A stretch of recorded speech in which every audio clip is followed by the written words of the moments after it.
Good morning and a very, very happy morning. We are reading Unlimited Power by Anthony Robbins on page number 299 और हम सीख रहे हैं art of reframing. अपनी सोच, अपने शब्दों से किसी भी इंसिडेंट को एक नया रूप देना लाइफ को एक नई डायरेक्शन देता है। यहाँ पे बहुत सारे एग्जाम्पल दे रही है बुक ये बताने के लिए कि रीफ्रेमिंग किस प्रकार से लाइफ में आपको हेल्प करती है। यहाँ पर एक कोर्ट केस की बात हो रही है जिसके अंदर $120 मिलियन का सूट था अगेंस्ट CBS जो कि वेस्टमोरलैंड ने करा था। वेस्टमोरलैंड बहुत ही पॉपुलर थे लोगों के बीच में, क्योंकि जिस वक्त केस कोर्ट में चल रहा होता था तो जो उसके टैक्टिक्स थे लोग उससे बहुत ही प्रभावित थे। CBS ने ये रियलाइज किया कि लोगों का ध्यान उसने क्या क्राइम किया है उसके ऊपर नहीं है, उस पर क्या चार्जेस नहीं है, जो चार्जेस वो लगा रहा है CBS पे उस पे नहीं है, बल्कि उसके बोलने के ढंग, उसके टैक्टिक्स पे है। तो उन्होंने एक PR व्यक्ति को, जॉन स्कैनलॉन को हायर किया ताकि वो पूरे केस को रीफ्रेम कर सके, और उसने रीफ्रेम किया। वेस्टमोरलैंड ने अपने सूट को ड्रॉप किया और अपॉलॉजी मांगी।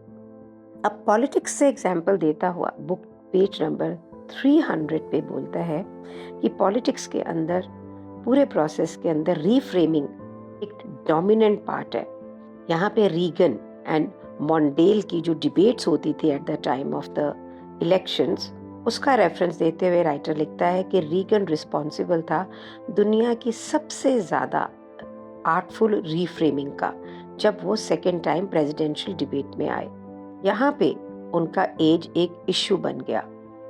अपोजिशन ने जिस प्रकार से उनकी एज को रीफ्रेम किया, ये एक सिंपल फैक्ट कि ही इज ओल्डर, ऐसे रीफ्रेम किया जैसे कि एक पोटेंशियल लाइबिलिटी है। रीगन ने बहुत ही औशक टर्म से बोला कि उन्हें ऐसा नहीं लगता कि एज कोई इशू है, लेकिन मैं उसके बारे में कुछ बात नहीं करना चाहता क्योंकि ओपोनेंट जो है वो इनएक्सपीरियंस है और यूथफुल है, उसे नहीं मालूम वो क्या कह रहा है। इस एक सेंटेंस से उन्होंने टोटली सिचुएशन को दोबारा रीफ्रेम कर दिया और गारंटी की कि ये इशू दोबारा नहीं बनेगा। Are you getting? कि अगर एज एक लाइबिलिटी दिख रही है, इसलिए दिख रही है क्योंकि सामने वाले को एक्सपीरियंस नहीं है। एज के साथ ही तो एक्सपीरियंस आता है। हम में से मोस्टली सबको ना, लोगों के साथ जब हम बातें करते हैं ना तो चीज़ों को बहुत अच्छे से रीफ्रेम करते हैं, लेकिन जब हम अपने आप से बातें कर रहे होते हैं तो ऐसा नहीं होता है। अभी किसी को अपनी पुरानी कार बेचनी है तो देखो हम किस प्रकार से उस कार की हाईलाइट करेंगे सारी चीज़ों को, उसके गुड क्या है, बैड को हमेशा डाउन प्ले करेंगे। अगर कोई भी चीज़ को हमने किसी को बेचना है तो हमारा जॉब क्या है कि उसकी धारणाओं को बदलें और वो उस चीज़ को खरीद लें। लेकिन हम में से बहुत ही थोड़े से लोग हैं जो कम्युनिकेशन हम अपने आप से कर रहे होते हैं ना, उसके बारे में हम सोचें। हमारे साथ कुछ होता है और हम इंटरनल एक रिप्रेजेंटेशन बना लेते हैं उस एक्सपीरियंस की, फिर हमें कहते हैं कि हाँ, अब इस रिप्रेजेंटेशन के साथ में हमें पूरी जिंदगी बितानी है। राइटर ये कहता है कि बिल्कुल इसी तरह से है कि आप गाड़ी में बैठे, आपने गाड़ी को शुरू किया और अब आप सोच रहे हैं कि ये गाड़ी आपको कहाँ लेके जाएगी, ये लाइफ मुझे कहाँ लेके जाएगी। की जगह हमने ये सीखना है कि हम अपने आप से किस प्रकार से कम्युनिकेट करें, एक पर्पस के साथ, एक डायरेक्शन के साथ, एक परसुएसिवनेस के साथ। बिल्कुल वैसे ही जैसे कि हम एक बिजनेस प्रेजेंटेशन देते हैं ना, हमें स्टार्ट करना है फ्रेमिंग, रीफ्रेमिंग अपने एक्सपीरियंसेस को इस तरह से कि that it works for us. उसका एक रास्ता है कि केयरफुली हम ये देखें कि हम क्या चैतन्य रूप से सोचते हैं, अपनी सोच के प्रति हम चैतन्य हों। राइटर कहता है कि हमें सबको पता है कि अगर किसी का एक रोमांस फेल हो जाता है तो दोबारा आदमी उस रोमांस में जाना नहीं पाता, वो हर्ट हो जाते हैं, जिल्टेड हो जाते हैं, and then they decide they back off from subsequent relationships, क्योंकि रिलेशनशिप ने उनको खुशी नहीं दी, पेन दिया। अब इस इमोशन, इस परसेप्शन को वो छोड़ना नहीं चाहते हैं। लेकिन आप सोचिए कि अपनी अच्छी मेमोरीज को छुपा के और बैड के साथ में अपनी जिंदगी को जीना, क्या ये सबसे वर्स्ट पॉसिबल फ्रेम नहीं है? आइडिया क्या है? उस फ्रेम को चेंज करें, उसमें खुशी देखें, गेन देखें, ग्रोथ देखें। ये देखें कि ये बिल्कुल पॉसिबल है कि हम नेगेटिव फ्रेम से पॉजिटिव में जाके एम्पावर करें और एक फ्यूचर के लिए ग्रेट रिलेशनशिप क्रिएट करें। यहाँ पे बुक आपको एक एक्सरसाइज देती है। कुछ मिनट लीजिए अभी, राइट नाउ पॉज कर दीजिएगा रिकॉर्डिंग को, कि अपनी लाइफ की 3 ऐसी सिचुएशन लें जो आपके लिए बहुत ही चैलेंजिंग है, और अब आप ये देखिए कितने अलग अलग ढंग से आप उस सिचुएशन को देख सकते हैं, कितने फ्रेम्स आप उसके अराउंड क्रिएट कर सकते हैं। और जितनी बार उसे एक अलग ढंग से देखेंगे, आप कुछ एक नया देखने का ढंग सीखेंगे, और ये आपको कितना फ्री करता है कि आप उसको एक्शन के लिए, कितनी तरह के एक्शन कर सकते हैं आप उसमें से निकलने के लिए। तभी यही जब बात आपसे कह रहे हैं तो बुक कहती है कि आप कहेंगे नहीं मैं कैसे करूं, आसान नहीं है, मैं तो इसके बाद में सोचते ही डिप्रेस्ड हो जाती हूँ। तो राइटर कहता है टू हेक, डिप्रेशन है क्या? डिप्रेशन एक स्टेट है, एक अवस्था है। याद रखें, इस बुक के अंदर हमने बार बार इस चीज को डिस्कस किया है, एसोसिएशन एंड डिसएसोसिएशन का। रीफ्रेमिंग का एक प्री रिक्विजिट है, and that is your ability to disassociate yourself from any depressive experience and see it into a new perspective. एक नई धारणा के साथ में उसके देखें।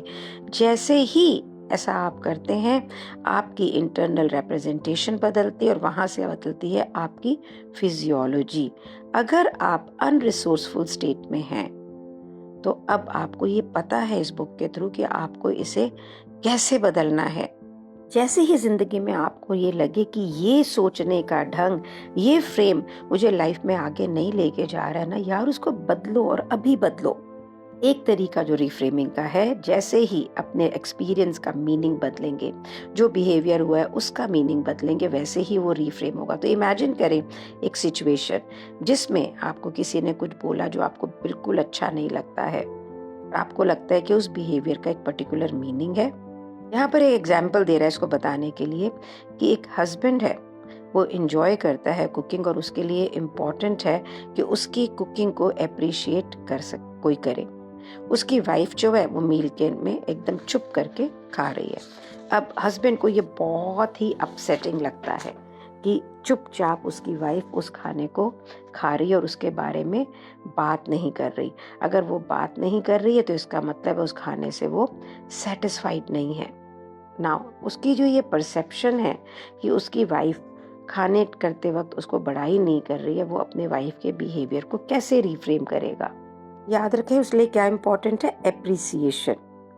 और रिफ्रेम क्या होता है? अपने परसेप्शन को चेंज करना, और वैसे चेंज करना कि वो हमें जिंदगी में सपोर्ट करे, और ऐसे रूप में चेंज करना जिस एक ऐसे दायरे से देखना जैसे हमने पहले देखा नहीं। तो अब इस सिचुएशन को हम किस प्रकार से रिफ्रेम कर सकते हैं कि उसकी वाइफ खाने को इतना एंजॉय कर रही है कि वो बोलने का टाइम भी वेस्ट नहीं करना चाह रही, वो खाते हुए उसको पूरे रूप से एंजॉय करना चाह रही है। शब्दों का क्या मूल है, वो इतने इंटरेस्ट से उसे खा रही है, दैट इज मोर इम्पॉर्टेंट। दूसरी रिफ्रेमिंग इंटरनल भी हो सकती है, अपने खुद के बिहेवियर के लिए, कि तुम जब खाना तुम्हें बहुत ही पसंद होता है तो क्या तुम उसमें बातें करते हो कि चुपचाप उस खाने को खाते हो और एंजॉय करते हो? तो जो वाइफ का क्वाइट होके खाने का बिहेवियर, ये आपको बॉदर करता है अगर आप उसके अराउंड एक फ्रेम पुट इन करते हो। तो थोड़ा सा फ्लेक्सिबल हो, उसे चेंज करें और ये माने कि वो खाते हुए उसको बहुत एंजॉय कर रही है। सेकेंड काइंड ऑफ रिफ्रेमिंग वो होती है जिसमें हम अपने खुद के बिहेवियर पे, जो हमें बिल्कुल पसंद नहीं होता, हम उस पे काम करते हैं। आपको अपना बिहेवियर इसलिए पसंद नहीं होता है क्योंकि एज अ पर्सन जो उस बिहेवियर से जो उसका रिजल्ट आता है वो आपको बिल्कुल अच्छा नहीं लगता। तो इसको रिफ्रेम हमने कैसे करना है? रिफ्रेम करें, इमेजिन करें एक अदर सिचुएशन, एक अनदर कॉन्टेक्स्ट जहाँ पे आपका बिहेवियर आपके लिए यूजफुल है, आपके गोल की प्राप्ति के लिए, जो भी आप चाहते हैं। नाउ एज अ सेल्समैन आप बहुत ही पेन के साथ, बहुत मेहनत के साथ अपने प्रोडक्ट की डिटेल को समझते हैं और जिस समय आप सेल करना चाहते हैं अपने कस्टमर को, इतनी सारी इंफॉर्मेशन दे देते हैं कि वो बिल्कुल ओवरवेल्म्ड हो जाता है और वो अपना बाइंग डिसीजन को डिले कर देता है। नाउ क्वेश्चन ये है कि ये आदत कि हम एक चीज को अंदर तक जाने, ये कहाँ पर इफेक्टिव होगी? जब आप राइट कर रहे हो किसी एड कॉपी में, कोई टेक्निकल कुछ कर रहे हो, वहां पर बहुत सारी इंफॉर्मेशन ली, उसको स्टडी किया। जब बच्चे होमवर्क कर रहे हैं तो उस इंफॉर्मेशन को आपने वहां यूज किया। आप ये देखिए, बिहेवियर प्रॉब्लम नहीं है, उसे कहाँ पर यूज किया गया है वो प्रॉब्लम है। तो इसी तरह से अपनी जिंदगी की खुद की लाइफ के एग्जाम्पल्स को आप देखो और ये देखो कि हमारे बिहेवियर जो एक जगह पे यूजफुल नहीं होते हैं, दूसरी जगह पे वही आदत, वही एक तरीका हमारे काम करने का बहुत यूजफुल होता है। एक बहुत ही इंटरेस्टिंग एग्जाम्पल है प्रोक्रेस्टिनेशन का, जहाँ पे हम चीज़ों को स्वभाव से डिले करते रहते हैं। तो कहते हैं अगर आप अपना प्रोक्रेस्टिनेशन को गुस्सा होने पर डिले में लगा दें कि मैं गुस्सा नहीं होऊंगा, अगले दिन गुस्सा होऊंगा, उदास होऊंगा, अगले दिन होऊंगा, चीज़ों को डिले करने की आदत जो अदरवाइज आपको मुश्किल में डालती है, आपको गुस्सा नहीं होने देगी। How interesting. एक बहुत ही कॉमन हैबिट, हम ऑफिस में हमारे साथ कुछ घचर पचर हो जाता है काम में या किसी के साथ भी, और हम उस दिमाग की घचर पचर को अपने घर लेके आते हैं। जब बच्चों के साथ, फैमिली के साथ टाइम स्पेंड कर रहे होते हैं तो अंदर से हमारा जो माइंड होता है उसकी स्टेट एंग्री और अपसेट होती है। अब आपको यहाँ पे मिजरेबल होने की जगह, जब अब आप अपनी फैमिली के साथ हैं, लर्न करें रीफ्रेम करना उस एक्सपीरियंस को, so that it makes you feel better. सबसे पहले आप उसको अपने आप से डिसएसोसिएट करें। जिस व्यक्ति से आप नाराज हैं, जिसने भी आपको कुछ बोला है, उसको अपने हाथ पे रखें। उसके नाक के ऊपर इमेजिन करें आपने फनी से चश्मा पहना दिया है, उसके ऊपर एक कोई मुच्छी लगा दीजिए। अब ऐसा इमेजिन करें कि वो फनी सी बातें, आवाज़ के बात कर रहा है।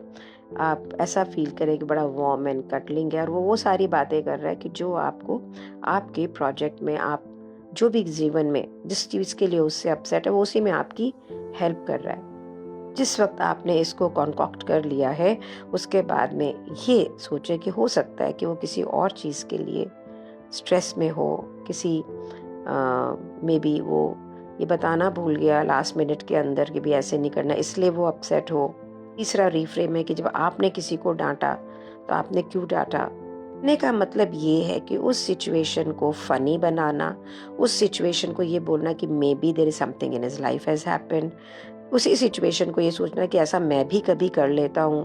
अपने आप से एक प्रश्न पूछें कि इसमें ऐसा क्या है कि मैं अपना वीकेंड अपनी फैमिली के साथ में जो समय बिता रहा हूँ उसको खराब कर रहा हूँ। राइटर कहता है मैं ये नहीं कह रहा हूँ कि ये प्रॉब्लम रियल नहीं है। मे बी आपकी वो जहाँ काम कर रहे हो वो काम आपके मन का नहीं है, आपको नया जॉब चाहिए, मे बी वहाँ पे कोई और समस्या है। लेकिन अगर ये भी कारण है तो आपको प्रॉब्लम में को सॉल्व करना है, उससे हॉन्ट, उसको लिंगर नहीं करना है, उसको नेगेटिव स्पेक्टर में नहीं रखना है अपने माइंड में कि आप उसकी वजह से रिएक्ट करें। और जो लोग आपके बहुत ही क्लोज हैं आपकी फैमिली में, आप उन्हें अनअट्रैक्टिव तरीके से उनके साथ बिहेव करें, से करने की कोशिश करिए। और राइटर कहता है नेक्स्ट टाइम जब आप अपने सुपरवाइजर या अपने ऑफिस में उसको देखेंगे जो आपसे मिसबिहेव करता है, आपको वो नाक पे फनी सा चश्मा दिखाते हुए फनी तरीके से ही नजर आएगा। इसे पास्ट में आपको स्टिमुलाई करती थी एंग्री होने के लिए, अब ऐसा नहीं होगा। I have used reframing in many ways. I used to be very upset with my husband's quietness. Then I reframed into it कि वो मेरे को सुनने के लिए क्वाइट रहते हैं, सो एक ही जना बोले तो बेटर है। कई चीज़ें थी ऐसी ज़िंदगी के अंदर, आप कोशिश करके देखिए, ये आपकी ज़िंदगी को बहुत फ़ायदा देगा। Thank you so much for being in my life. I am learning so much with you. Thank you so much.